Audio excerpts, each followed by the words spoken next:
America के जदीद MQ-9 drones मक्खियों की तरह गिरने लगे। ईरान ने अब तक 32 MQ-9 ड्रोन्स मार गिराए। ये MQ-9 ड्रोन्स कैसे मार गिराए गए, इस बारे में आमिर रज़ा से बात करते हैं। आमिर भाई, मैंने तो ये कह दिया कि मक्खियों की तरह गिरने लगे, 32 MQ-9 ड्रोन्स अब तक मारे जा चुके हैं, ये सब कैसे हो रहा है? देखिए, पहली बात तो ये है कि आपने बिल्कुल सही कहा, मक्खियों की तरह मारे जा रहे हैं और ये मारे जाएंगे। अगर बार बार आएंगे तो मार दिया जाएगा। और उसकी वजह यह है कि इसकी स्टेल्थ टेक्नोलॉजी ब्रेक की थी। 30 की खबर तो मैंने 2 दिन पहले दी थी और उसके बाद एल्सेविया में 31वां गिरा और आज जो है 32वां। आपने बिल्कुल सही वो किया उसका तजिया। देखिए, ये जो ABC न्यूज़ है अमेरिका का, उसने एक दिफाई तजियाकार जो कि साबिक फ़ौजी भी थे, उसको बुलाया था और उसने कहा ये हमारा बहुत बड़ा नुकसान है।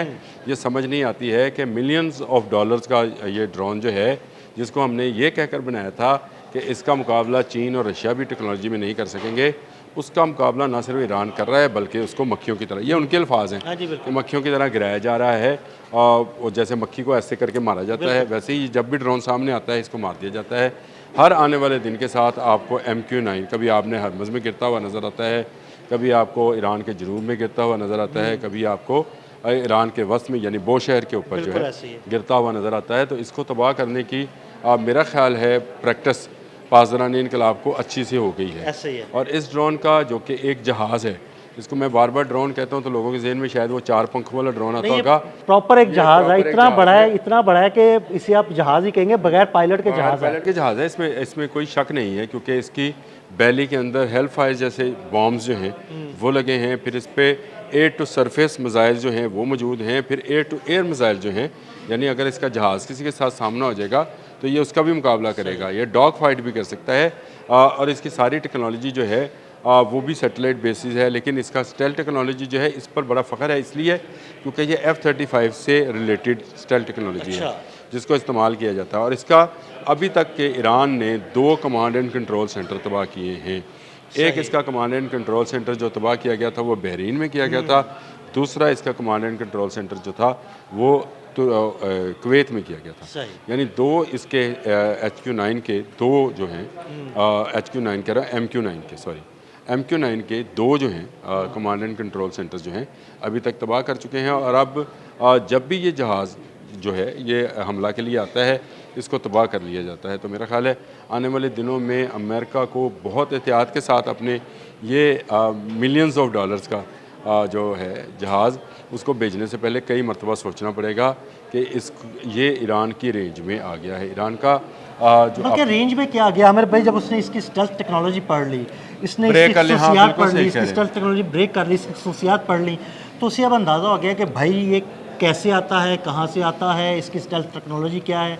वो आराम से अपने फ़िज़ाई दिफाई निज़ाम के ज़रिए उसको पढ़ता है बिल्कुल। और इसका जो ईरान का अपना बनाया हुआ दिफाई निज़ाम है वही इसके लिए काफ़ी है। बवार जिसको बोला जाता है, MQ-9 गिरा देना कोई छोटी बात थोड़ी है। आप इसको अगर कैलकुलेट करेंगे तो ये सिर्फ 32 इनकी अपनी जो लागत है वो तकरीबन 40-45 मिलियन डॉलर है।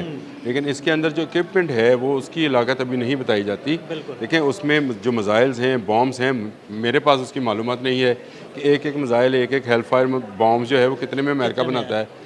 उसके जो कैमराज हैं, सिर्फ ड्रोन है, सिर्फ ड्रोन की कीमत 30 से 40 बिलियन डॉलर, 40 से 45 मिलियन डॉलर है, 40 से भी ऊपर, 40 से 45 मिलियन डॉलर है। और ये सिर्फ ड्रोन की कीमत है।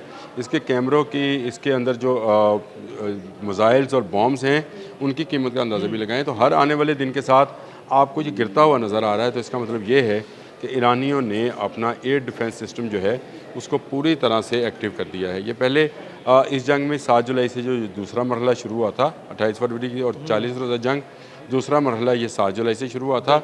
आज के दिन तक मेरा ख्याल है कि ईरान की तरफ से इतने ड्रोन्स का गिराया जाना ये अमेरिका के लिए लम्हा फ़िक्रिया है। ये ज़रूर है कि ये एयर स्ट्राइक्स कर रहे हैं, सिविलियंस इलाके पे कर रहे हैं, रात के वक्त में करते हैं और इनके जहाज़ बहुत बुलंदी से जो हैं लोगों पर बॉम्ब्स गिरा रहे हैं। बहुत सारे लोग ये जानना भी चाहते हैं कि ईरान में कितना नुकसान हुआ। तो उसमें कुछ ईरानी हिकमत है, कुछ हमारी हिकमत भी है कि हम भी इसलिए उसको उस तरह से बयान नहीं करते हैं ताकि ये तो दुश्मन की पॉलिसी है कि वो ज़्यादा से ज़्यादा नुकसान शो करे और अपना कम से कम नुकसान शो करे। लेकिन आप एक बात जहन में रखिए, ईरान की पूरी एयर फोर्स इस वक्त महफूज है। बिल्कुल ऐसे ईरान के ड्रोन्स जो हैं वो 13 ममालिक के ख़िलाफ़ जो हैं कार्रवाइयाँ कर रहे हैं। आमिर भाई, जिस तरह वो ईरान पर हमला करते हैं, सिविलियन इंफ्रास्ट्रक्चर को निशाना बनाते हैं, उसके जवाब में ईरान मुंह तोड़ जवाब देता है और बड़ी जगहों पर उसने उनकी बेसिस उड़ाई हैं। ताबड़तोड़ जवाब देता है। और अब मैं आपको एक बात और बता दूं, आने वाले दिनों में आप अमरीकी बहरी जहाज़ों पर भी हमला देख रहे हैं और इसकी उन्होंने तनबीह जारी भी कर दी है। बिल्कुल ऐसे ही। और ये हो नहीं सकता कि आप पासदारान इनकलाब को या ईरान के लोगों को इतना प्रेस करें कि वो पलट कर जो जवाब दें वो इतना खौफनाक और ख़तरनाक हो कि पूरी दुनिया से नहीं संभलेगा। ये मैं आपको बात हकीकत बता रहा हूँ। ईरान को ख़त्े की सुपर पावर मानने बगैर ना मिडिल ईस्ट अब चल सकेगा, ना आपने हमज़ उस तरह से खुल सकेगी, ना बाब मंदब का कंट्रोल जो है वो किसी के पास रहेगा और ना ही अमेरिका अपनी जान बचा कर जा पाएगा। उसकी वजह यह है कि वो मरने मारने पर आए हुए हैं। उन्होंने जो तहिया किया है, शायद उन्होंने अपनी जानें देने की कस्में खाई हैं। वो डरते नहीं हैं। उनके जितने पासदारान इनकलाब के जर्नल्स हैं, ये उनकी बका की जंग है ना, बका की जंग है, उनके बका की जंग है। और बका की जंग जब कोई लड़ता है तो वो अपनी जान थैली में रख कर कर लड़ता है। उनके बच्चों की जान, उनकी फैमिली की जान, सबको ख़तरा है। ईरान में रहने वाले तमाम लोगों को ख़तरा है। हमें ये है कि हम उसको उतनी ही खबर जारी करते हैं जितनी खबर पासदारान इनकलाब खुद जारी करें। इसमें ज़्यादा टो में इसलिए नहीं जाना चाहते कि इसमें उनकी कोई हिकमत है। इस वक्त वो जंग के हालात में है। फॉरेन मीडिया कोई खबर दे रहा है तो उसमें किस हद तक सदाकत है, इस बात का पता नहीं चलता, क्योंकि तमाम मीडिया इस वक्त ट्रंप के कंट्रोल में है। वो एग्जैजरेट करेगा, वो ईरान की तबाही को एग्जैजरेट करते हैं, अपनी तबाही को तो वो छुपाते हैं और छुपा रहे हैं। ये आपको जो 3 फौजी नज़र आ रहे हैं, ये एक्चुअली में तो 3 नहीं हैं। ये मैंने आपको कहा कि सिर्फ 1 इराक में और 2 जॉर्डन में। सबसे ज़्यादा हमले बहरीन और कुवैत में होते हैं।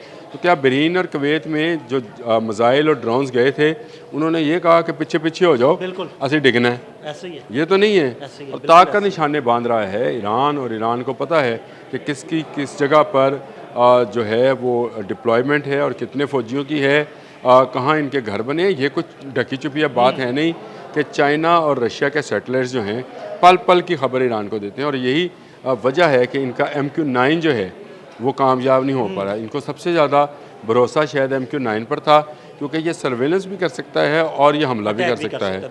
ये जो है एयर टू सरफेस मिसाइल भी गिरा सकता है, बॉम्ब्स भी गिरा सकता है, air to air missiles combat में भी ये काम आ सकता है। तो इस पर इनका बुरा भरोसा था, ये भरोसा उनका टूटा। पहले उनका F-35 का भरोसा टूटा था कि इसको गिराया नहीं जा सकता, 2 गिरा लिए।